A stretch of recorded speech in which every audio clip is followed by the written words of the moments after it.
Okay, welcome back. Bit of a Prius update. Luigi is what his name is. I took him to New Brunswick, which there and back's about a 3,000 kilometer trip.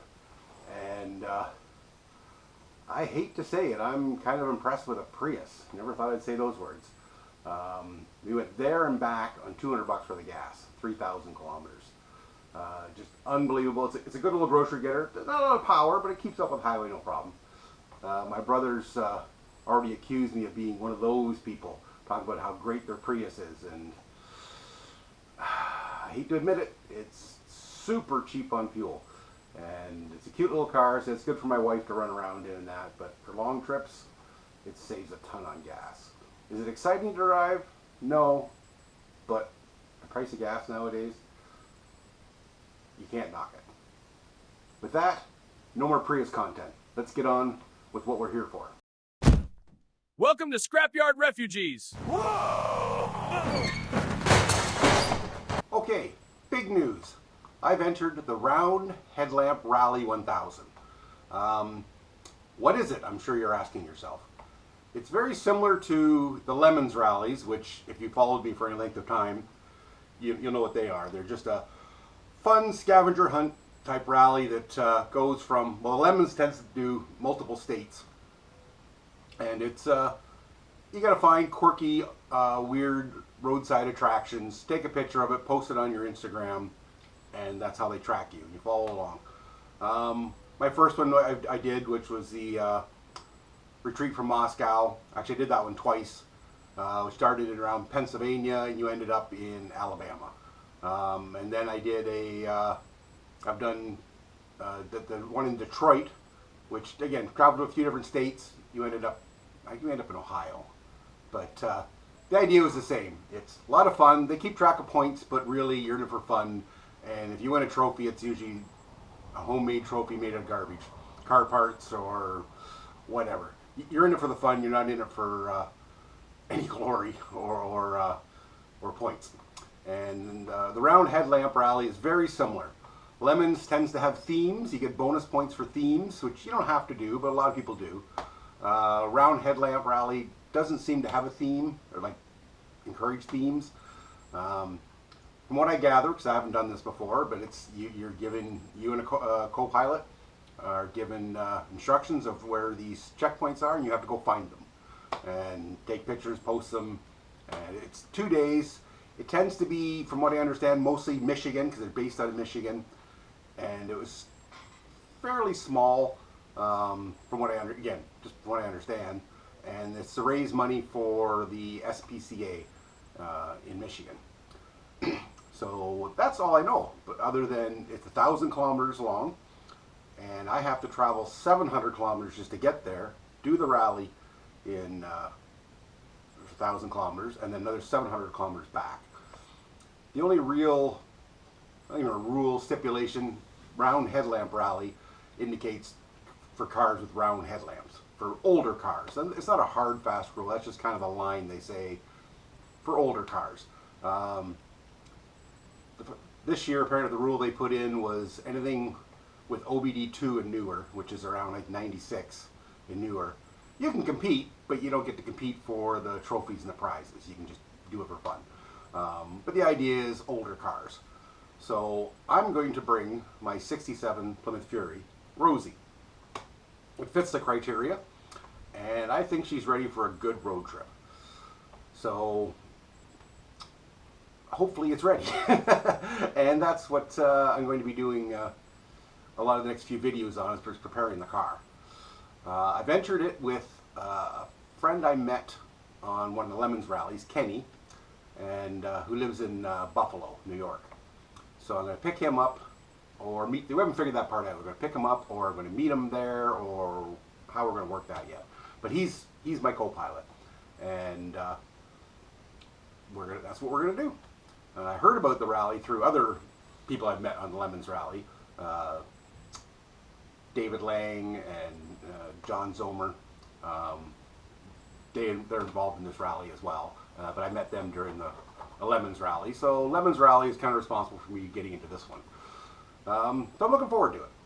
Said Kenny's coming with me. So all I gotta do is prepare the car. So what do I gotta do to prepare the car? Well, let's look into that. Well, I guess the first thing I should mention is the rally is September 12th and 13th in Michigan. Battle Creek, Michigan? I gotta look that up. I'll put it in the link in the description of the website for the rally. Somewhere in Michigan. This is how prepared I am. But I got till September. So we got lots of time. So, what do I have to do to Rosie to get her ready? She's roadworthy. Like, I put her on the road a little over a year ago, year and a half ago. All new suspension, new brakes. I've done the timing chain in the engine, new carburetor, new gas tank. It's roadworthy. And I've had her on a few semi-long trips, 100 kilometers, 100 miles each way, a couple hundred miles trip. So she should be ready to go. But there's a few things I want to look into. First thing is the electrical system. I need to get the alternator checked, or I'm going to check the alternator. And because it's only supposed to be a 60 amp alternator, and I'm not sure it's putting out the full 60 amps. And when I put the headlights on, the gauge on the dash just really goes down. If I put the blinkers on at the same time, you can see the alternator gauge fluctuating. So I just want to make sure it's putting out enough juice for what I need. I mean, it's from 1967, so who knows if it's still putting out its full potential. The high beams are already been changed to a H4 bulb, so they're nice and bright. These are original seal beams, so I probably put newer ones in, more modern ones. That I want to keep the seal beam look, but I want them brighter. So there'll still be a seal beam, but the new modern ones from Sylvania, extra vision or extra brights, should brighten that up. But again, the first thing's the alternator. I got to make sure the alternator is ready to go. So one of the videos I'll do is, in preparing the vehicles, I'll be testing that. What else do I need? Next thing will be the radiator. Now, as you can see, it looks like it's been leaking a little bit right here. But I don't seem to be losing too much. But it's something I'll look into to make sure it's all good, not leaking anywhere else. Check all the... change the rad cap, because I notice when I sit in traffic, it's got a 190 thermostat, but you'll climb up to 2, sometimes a little more than 2. So I'm going to check the thermostat. It's another thing I'm going to check. Make sure it's not stuck. Actually, I'm looking at that rad hose. It's looking a little bulge there. Might be time to change that too before the trip. Let me check the thermostat. Check the rad out. I actually might even go with an aluminum rad. I've been pricing them on eBay and that, so I can get one fairly cheap. So that might be the way to go. But these are things I'll look into anyways. Got to make sure this is ready for the trip, because I don't want to be stuck on the side of the road. Something else I considered was changing the ignition out. I'm going to check the timing and all that, of course, because last time I checked the timing was mostly by ear. Because if you can see the timing marks, there's the timing gauge there. It only goes down to about 10 degrees, and my according to the manual, it's supposed to be like 12 degrees before top dead center, something like that. So I had to wing it anyway. So it's close. It starts good, but I want to double check that. But yeah, back to the ignition. It's still got the original style, like points and condensers. I'm debating whether to go with an electronic ignition. I've priced it out. I can get a whole unit for $200, just drops in. It's electronic, and there's a box that mounts on the firewall, and that's all there is to it. But points and condensers, they're really simple and probably easier to get if I have any problems on the road. So I'm back and forth on that. My co-pilot Kenny is probably talked me out of that, but I'm not sure. I'm on and on. And I think mechanically, that's all. I'll check over the brakes again, because the brakes, they're not that old, but I checked over the ball joints, tie rod ends, all that. Tires are good. The rest will be like rally stuff. I got a CB I'll probably put in just for in case other people want to talk, or we get into trouble. Good to have that handy. I figure we can probably mount that somewhere under the dash there, near the gauges, maybe over here for Kenny to use. I got a mag mount antenna to go with it. I also got one of those splitters that plugs in a cigarette lighter, gives you like 4 more ports to plug in phone chargers and whatever, eh? So actually the CB's set up to plug into a cigarette lighter, so that'll give us another spot for that. Really, yeah, that's the car itself. I believe is pretty much. I mean, we're going to go over it. That's the whole point. Also put a radio in it. I don't know how much driving we'll do at night. As I said, I want to worry about the headlights and the alternator, but I mean, I have a set of driving lights that I think it's going to look. I like the look of my car. I don't want to make it look too weird to put big driving lights in the front, but I might mount them behind the grille temporarily, just for the rally.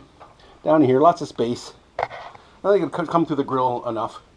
That'll give us some extra driving lights anyways. I got a bunch of different driving lights actually. I got some big round ones, and I got some smaller ones up there, some flat ones. These are other rallies, lights from other rallies I've had, and it's nice having the extra light.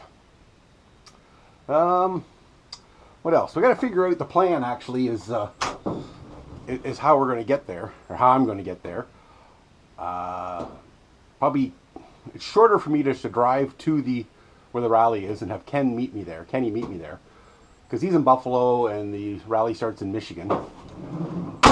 But I might pick him up on the way too. We got to figure that out. Again, this is all still fairly early on. I even debated possibly maybe trailering the car there, which almost seems like cheating. Trailing the car there, that way if anything happens, I just got to get it back to the start, and then I can trailer it home. But that's probably a practical and smart thing to do, but my pride might not let me do that. I mean, I want to drive it there. I should be able to drive there, but does this car's got 1,000 kilometers in it? Does it have 2,400 or 3,000 kilometers in it without something going wrong, eh? So it's like, again, up in the air. We'll figure this out as you go along. You're going to follow along. The only other thing I can think of what I want to do, and it's probably what I'm going to do first, even though it's probably not the first thing I should do, is stickers. After my first rally, people were handing out stickers that they made for their rally teams. I got a few here. Team Punch Raff did one. Log Dog Motorsports. Everyone Racers. Oh, here we are. Canucks on the Loose. Another Log Dog one there. Little Yikes. So people are making the stickers. So after my first one, that I didn't do stickers, I've done stickers ever since. The second rally with the smart car, we did. Do I have that sticker here somewhere? It's the logo I have, anyways. The logo for Scrapyard Refugees with the little yellow car. That was the sticker we handed out on that rally. The next rally we did. Oh, here it is. Here we did that sticker for which is our logo for the Retreat from Moscow rally in the smart car. And then the next year we did Super Bird clone. It was called a Super Turd, and using the logo, the proper logo is this one here, but we changed it to have them a 6-pack of beer and a bit of a beer belly. We handed those stickers out, and then the last one I did was when I had Kermit. It was a '96 Eagle Summit wagon, and I had Waldo with me, and my brother-in-law designed those 3 stickers. So of course I need a sticker for this rally. I figure I'm going to get about 200 printed off, and I'll hand them out to the participants. Last I heard, they figured they have about 70 teams, so that's 140 stickers I need at least. So I'm going to print off about 200, and we'll just hand them out. I'll show you here what the sticker looks like so far, but that's the plan. So hopefully follow along and see the progress and see what other issues I run into, or any suggestions of what else to get ready for this rally. So mechanically, I believe the car is fine, but I was going to look into the rad, the ignition, maybe some extra lights, and the alternator. You gotta check, make sure that's putting out enough juice to, you know, give us good bright lights, and start plugging in CBs and phone chargers and extra lights. We might need a better alternator, or make sure at least it's putting out what it's supposed to be putting out. So yeah, that's where we are. Follow along, and I'll keep you updated. Thanks.